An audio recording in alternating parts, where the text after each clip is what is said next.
우리는 잘 사는 사람 그러면 대체적으로 돈이 많은 사람 이렇게 생각을 하게 되어지죠. 우리말에서 가장 잘 사는 사람 그러면 가장 부유한 사람. 우리나라에서 가장 잘 사는 사람 그러면 돈이 가장 많은 이재용 씨. 세계에서 가장 잘 사는 사람 그러면 일론 머스크. 이렇게 생각을 하게 되어지죠. 여러분, 이 세상에서 가장 잘 사는 사람이 정말 돈이 많은 사람일까요? 네, 성경은 그렇게 말하지 않습니다. 역사를 보더라도 그렇지는 않습니다. 여러 가지 많이 있지만 잘 사는다고 하는 건 성도에게 있어서 믿음 생활을 잘 하는 것이죠. 끝까지 하나님을 잘 섬기는 것이 그것이 바로 잘 사는 것이죠. 여러분, 그렇다고 해서 돈이 필요 없다는 건 아니죠. 돈이 정말 중요하고 소중합니다. 돈이 충분하면 사람의 관계도 참 부드럽고요. 돈이 여유가 있으면 가정에도 그렇게 어렵지 않습니다. 인간관계도 참 편하게 굴러갈 수 있습니다. 돈이 없으면 모든 것들이 빡빡하고 어려운 거죠. 돈이 소중하죠. 그러나 돈이 결코 최상위로 가게 되어지면 그의 삶은 꼬이고 복잡하고 분쟁이 있게 되어지는 거죠. 제가 글 읽다 보니까 어떤 노인께서 쓰셨던 깨달음을 주는 글이 있었어요. 여러분, 연세 드신 분들 한번 들어보십시오. 제가 읽어드리겠습니다. 늙은이가 되거들랑 설치지 마소. 미운 소리, 우는 소리, 헐뜯는 소리, 그리고 군소리랑 아예도 마소. 그저 남의 일에 칭찬만 하소. 묻거들랑 가르쳐 주기는 해도 알고도 모른 척 어수룩하소. 그렇게 사는 것이 평안하다오. 이기려 하지 마소. 져주려 구려. 어차피 신세질 이 몸인 것을. 젊은이들에게는 꽃 안겨주고 한 걸음 물러서서 양보하는 게 원만하게 살아가는 비결이라오. 언제나 감사함 잊지 말고 어디서나 언제나 고마워 할 뿐. 돈의 욕심을 버리시구려. 아무리 많은 돈 가졌다 해도 죽으면 가져갈 수 없는 거라오. 그 사람이 참으로 좋은 분이었는지 그렇게 사람의 입에 오르게 살았는지 살아 있는 동안에 많이 뿌리소. 산더미 같이 큰 덕을 쌓으시구려. 그렇지만 그것은 겉이야기지 정말 돈을 놓치지 마소. 죽을 때까지 꼭꼭 붙잡아야 하오. 남들에게 구두쇠 소리 들을지언정 돈이 있으므로 나를 돌보고 모두가 받들어 모셔준다니 우리끼리 얘기지만 사실이라고. 이런 글이에요. 겉으로 보면 많이 베풀고 후덕하게 덕을 쌓고 하지만 우리끼리 하는 얘기지만 마지막까지 돈을 꼭 붙잡아라. 이 겉면이 되겠습니다. 자식에게 돈 뺏기지 마라. 무시당한다. 돈 있어야 자식 새끼 한 번 더 오고 손자 새끼도 할아버지 할머니 해야지. 아무것도 줄 수 없으면 손자 새끼도 할아버지 할머니 무시한다. 이런 이야기가 되겠습니다. 여러분, 돈이 정말 소중하지요? 부모 자식 간에도 돈이 있어야 자식들이 왕래하는 거죠. 그래도 인사도 오고 생일 때도 찾아오고 명절 때도 찾아오는 거죠. 재산 다 분배하고 나면 명절 때도 안 와요. 생일 때도 그냥 전화하고 그냥 돈 10만 원 붙여주고 끝나는 것이 크게 부모 자식 간에 크게 일이라고 하는 것이죠. 우리가 돈이 얼마나 소중한지 너무나 잘 알고 있습니다. 그러나 돈이 주인이 되어지면 안 된다 라고 하는 거죠. 돈이 부작용이 너무 심하다고 하는 거죠. 가정에서도 돈을 가장 앞세워지게 되어지면 가족이 모일 때마다 돈 때문에 다투고 싸운 일들이 벌어지게 되어지는 것이죠. 여러분, 친구 관계에서도 돈을 앞세우게 되어지면 서로 이권 때문에 칼부림을 하게 되어지는 거죠. 모든 매사에 모든 것을 다 돈으로 계산하게 되어지면 그 사람이 천박해 보이는 것이고 온전한 관계를 맺을 수 없게 되어지는 거죠. 그리고 심지어 신앙생활도 돈으로 계산하고 신앙생활에 돈이 얼마 들어가는지 이걸 계산하게 되어지면 하나님께서 주시는 풍성한 은혜를 누릴 수가 없게 되어지는 거죠. 그러니까 우리 예수님께서 말씀하시기를 일만하게 뿌리가 돈이다. 그렇게 말씀하셨습니다.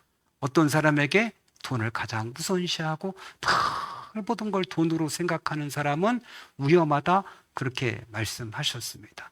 사람이 돈으로 만족할 줄 아는 건데 실제로 돈으로 만족할 수는 없는 거죠. 돈으로 우리의 마음을 다 채울 수는 없는 거죠. 여러분, 돈이 중요합니까? 건강이 중요합니까? 여러분, 부모가 중요합니까? 돈이 중요합니까? 여러분, 자식이 중요합니까? 부모가 중요합니까? 자식이 중요합니까? 돈이 중요합니까? 그럼 신앙이 중요합니까? 돈이 중요합니까?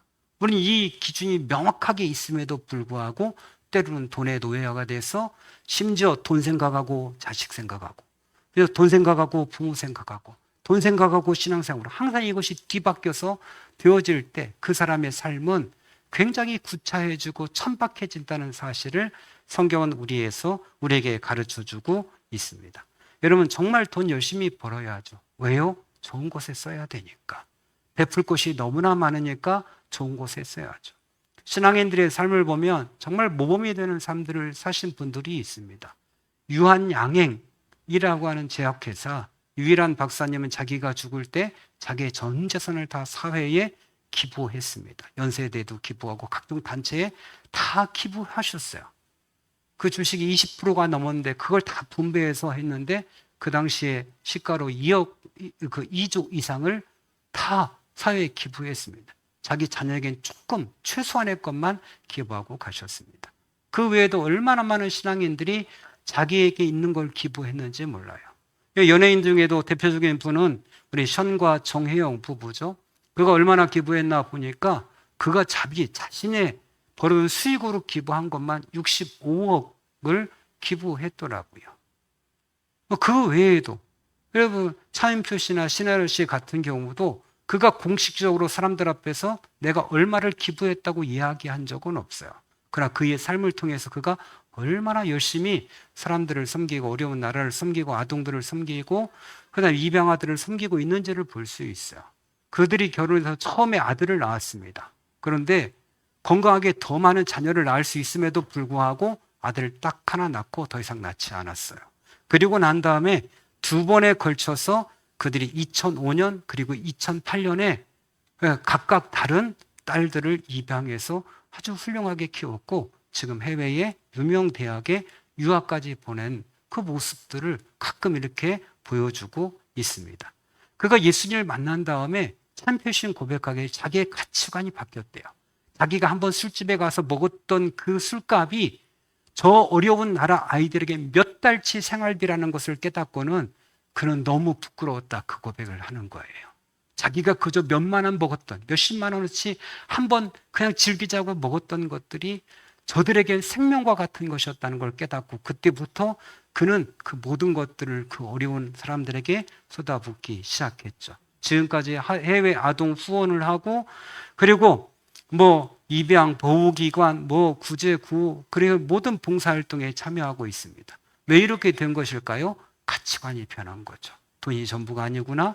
이 땅에서 멀고 돋구는 게 전부가 아니구나 하는 것을 그가 예수님을 만나고 난 다음에 깨닫게 된 것이죠. 저는 가끔 집에서 나오는 연예인들이 나와서 서로 이야기하는 신변 잡기를 보게 되어집니다. 모두 다 돈 자랑이죠.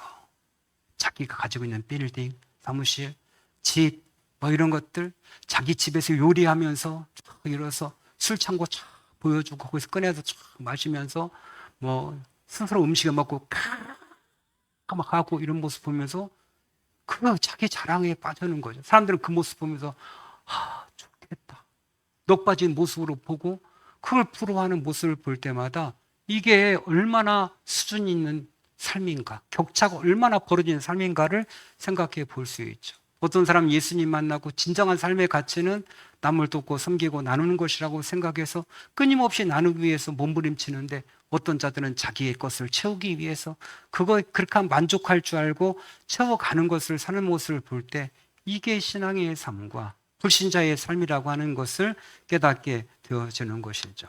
여러분, 무엇이 잘 사는 모습입니까? 어떤 것이 잘 사는 모습입니까? 우리도 돈을 벌어야죠. 열심히 모아야죠. 그러나 목적이 다른 것이죠. 우리가 버는 목적, 우리가 모으는 목적은 베풀고 나누고 쓰기 위해서. 그것이 결코 우리의 생명을 보장할 수도 없고 우리의 미래를 보장할 수도 없다는 것을 알게 하나님이 나에게 주신 것 내가 다시 흘려보내기 위해서 열심히 하는 것이지 불신자들처럼 그게 나의 생명을 지키고 나를 행복하게 만들게 하기 때문에 일하고 열심히 사는 것은 아니라고 하는 사실을 늘 기억해야 되는 것이죠. 오늘 우리가 바울이라고 하는 분을 보게 되어집니다. 그는 나름대로 자부심이 스펙이 대단한 사람이었어요. 그는 태어날 때부터 다른 사람이었어요. 태어난 지 그는 8일 만에 하늘을 받았고 베냐민 지파였고 히브리인 중에 히브리인이었고 그는 최고의 가문의 문화에서 공부를 했던 사람이었어요. 그는 열심도 있던 사람이에요. 본인을 나는 조금 더 흠잡을 데가 없는 사람이다 그렇게 자기를 표현을 해요. 자기의 그 자부심이 대단한 거예요. 한마디로 얘기하면 신앙의 명문 가정이었던 거예요. 우린 지금 그것이 어떤 건지 잘 와닿지 않아요. 여러분, 우린 지금으로 생각하면 최고의 부자 학벌의 명문 가정의 자녀라고 보시면 돼요. 근접할 수 없는 자녀. 그거예요. 제가 서울에 있을 때 정진영 장로님이라고 하는 가정에 굉장히 좀 명문 가정이었어요. 이분이 제약회사 이제 부사장님이셨고 그 자녀들이 서울대 나왔고 외국 유학을 갔고 막 이런 조금 그죠? 부인 되시는 김성수 권사님이라는 분도 이제 아버지가 대단한 분이었고 그 집안 자체가 좀 달랐어요. 그 언니는 남편은 또 대학교 총장이었고 그 집안 자체가 그 다음에 그 며느리는 항공사에 있었고 남편은 대기업에 또 다니는 그 집안 자체가 정말 클래스가 다른 집안이었어요. 볼 때 이렇게 좀 다르다 이게 느껴지는 그런 집안이었어요. 그냥 우리가 볼 때는 그게 최고 엘리트 집안은 아닌데도 불구하고 좀 다르네 느낌을 받았거든요. 근데 사도 바울은 그 정도가 아니에요. 최고의 엘리트 집안이에요. 그런데 이렇게 자부심을 가지고 살았던 이 바울이 예수님을 만나고 보니까 나에게 있었던 이 모든 것들이 오물과 같았다 라고 표현을 해요. 나는 이게 정말 대단해. 그런데 예수님을 만나고 보니까 나 이거 너무 볼품없는 거잖아. 이거 오물과 같은 거잖아. 아니 이렇게 난 너무 부끄러워. 이렇게 되었다는 거예요. 이게 바로 복음이라고 하는 것이죠. 우리는 예수님께서 하신 비유 가운데 진주장수 비유 여러분 기억하시죠? 진주장수가 있습니다. 온갖 진주들을 다 모아드려요. 그런데 어느 날 드디어 정말 놀라운 진주를 하나 발견했어요. 근데 이 진주는 너무 귀하기 때문에 지금까지 자기가 모아놨던 모든 진주를 다 팔아버려요. 왜? 이 진주 하나 살려고. 그래서 이 진주를 다 팔고 딱 이 진주 하나만 딱 사요. 왜? 가장 귀하니까. 자기가 지금까지 발견한 진주 중에 최고니까. 천국은 이와 같다. 이렇게 말씀하셔요. 그러니까 내가 소중하게 생각했던 것들을 다 버려도 이걸 소유하면 돼. 이게 가장 좋아. 이게 복음이라는 거죠. 내가 지금까지 소중하게 생각했던 거 그게 아무것도 아니야. 왜? 천국이 가장 귀한 것을 예수님 만나고 보니까 그가 깨달았던 것이죠. 여러분, 가장 소중한 거, 가장 귀한 거, 복음을 만나면 이게 뒤바뀌어지는 거죠. 그 전까지는 가족 소중하고 돈 소중하고 건강 소중하고 자식 새끼 소중하고 그렇지만 예수님 만나고 보니까 그게 소중하지 않다는 이야기가 아니에요. 복음이 소중하구나 하는 걸 깨닫게 되어져. 우선순위가 확 바뀌게 되는 걸 우리가 깨닫게 되어지는 거죠. 제가 일본 기독교 역사에 대해서 여러분과 오래전에 함께 나누었습니다만 이번에 실제로 그 현장을 가서 보았어요. 그가 박해가 심했을 때에 대표적으로 많은 곳에 핍박이 일어나게 되었고 그 가운데 26분이 끌려와서 순교한 현장에 저희들이 가서 직접 보았어요.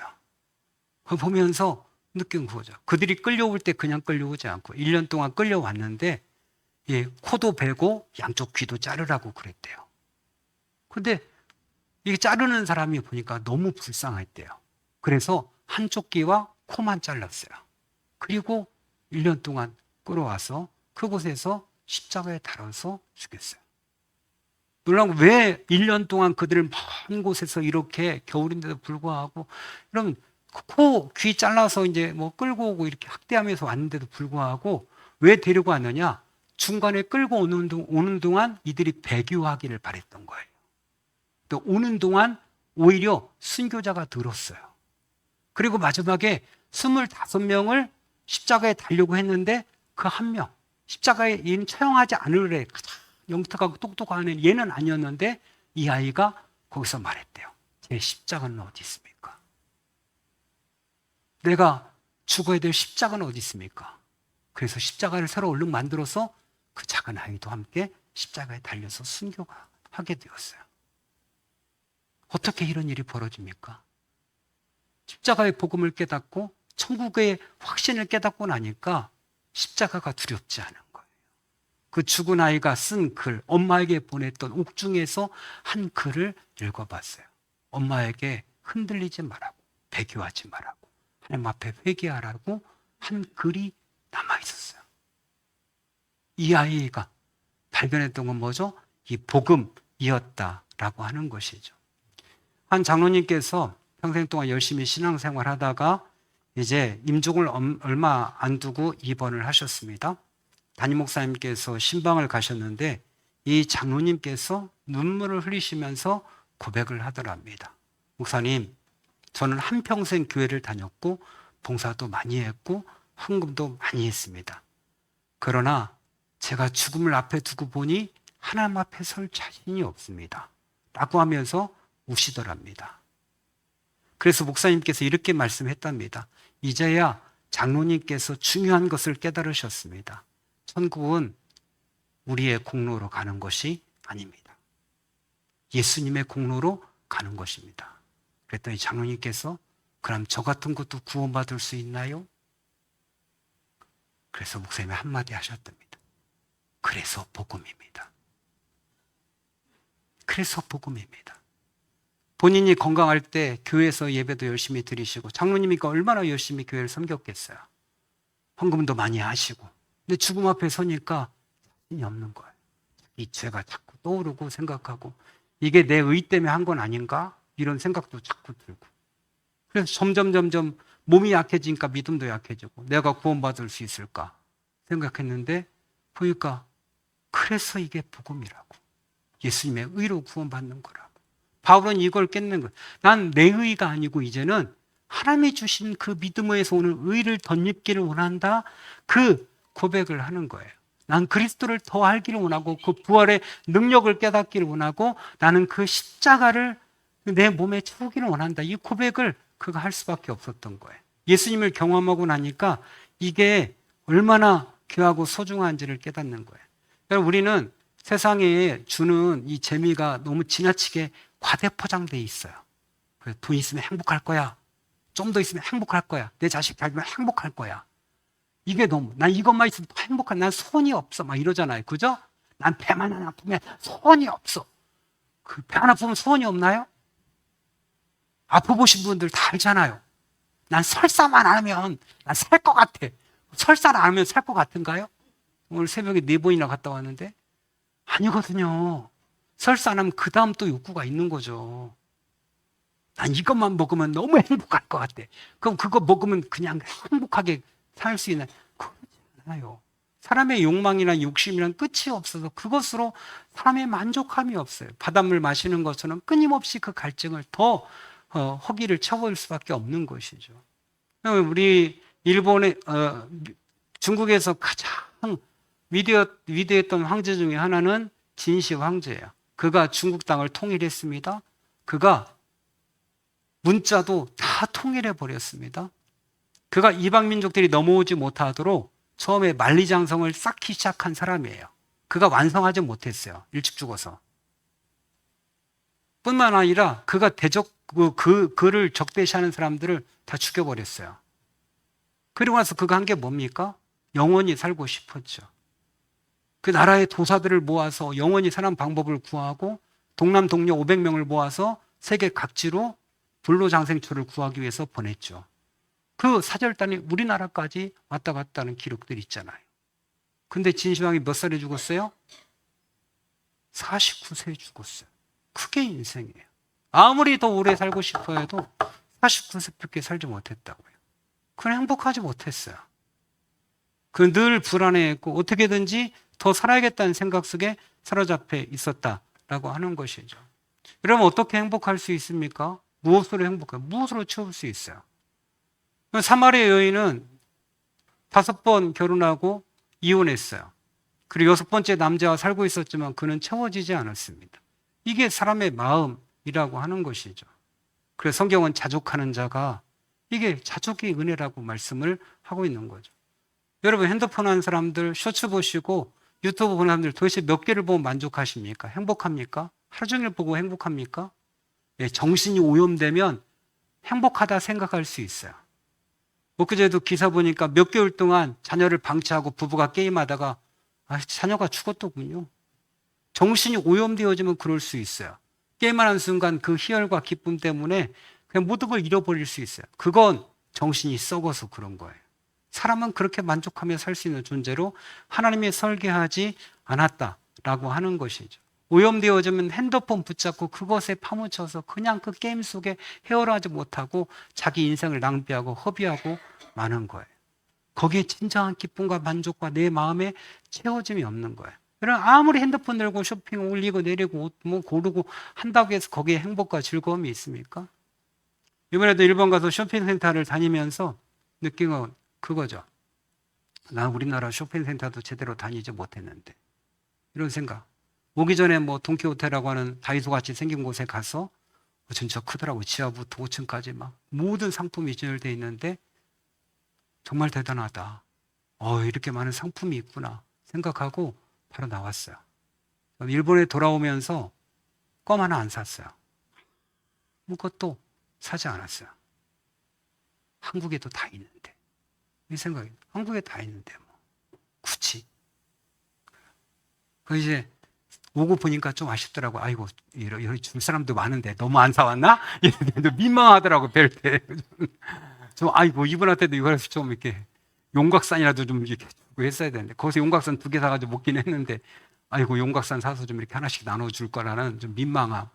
사람들도 그런 눈빛으로 뭐 안 사오셨나 이런 눈빛으로 또 직장에 있는 분들이 또 보고 해가지고 이거 참 민망하긴 하더라고요.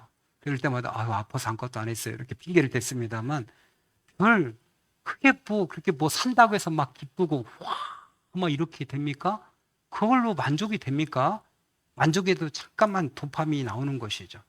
진정한 만족은 어디서 오는 것입니까? 그것은 하나님께로 오는 것이죠. 솔로몬은 뭐라고 고백합니까? 그는 내가 마음에 원하는 대로 다 해봤대요. 다. 그는 말도 많이 길러보고 농장도 해보고 연못도 파고 내가 술도 다 먹어보고 여자도 원하는 대로 다 내가 모아봤대요. 1000명까지 모아보고 난 다 해봤대요. 그 결론은 뭐예요? 헛되고 모든 게 헛되도다. 그러면서 마지막 그가 전도서 하는 말은 할 말을 다 하였다. 결론은 이것이다. 하나님을 두려워하라. 그의 계명을 지켜라. 이것이 사람이 해야 될 의무이다. 하나님은 심판하신다. 이게 결론이었어요. 내가 다 해보니까 그냥 허무해. 그냥 하나님 말씀 지키고 사는 게 이게 행복한 거야. 그의 고백은 이렇게 끝나고 마는 것이죠. 그런 다른 것으로 만족할 수 있다? 아니요. 복음을 접하고 나면 그걸 참 찬양 한 곡이 내 마음에 훅 들어오는 순간 내 마음에 가득 차버려요. 그죠? 하나님의 말씀이 귀에 들어오는 순간 그것이 정말 행복하게 느껴져요. 다른 것으로는 비교가 안 돼요. 비교가. 한 사람이 사막을 지나는데 물이 떨어졌습니다. 민가는 보이지 않고 점점점 지쳐서 이제 거의 죽을 지경이 돼서 가는데 이대로 가면 죽을 것 같아요.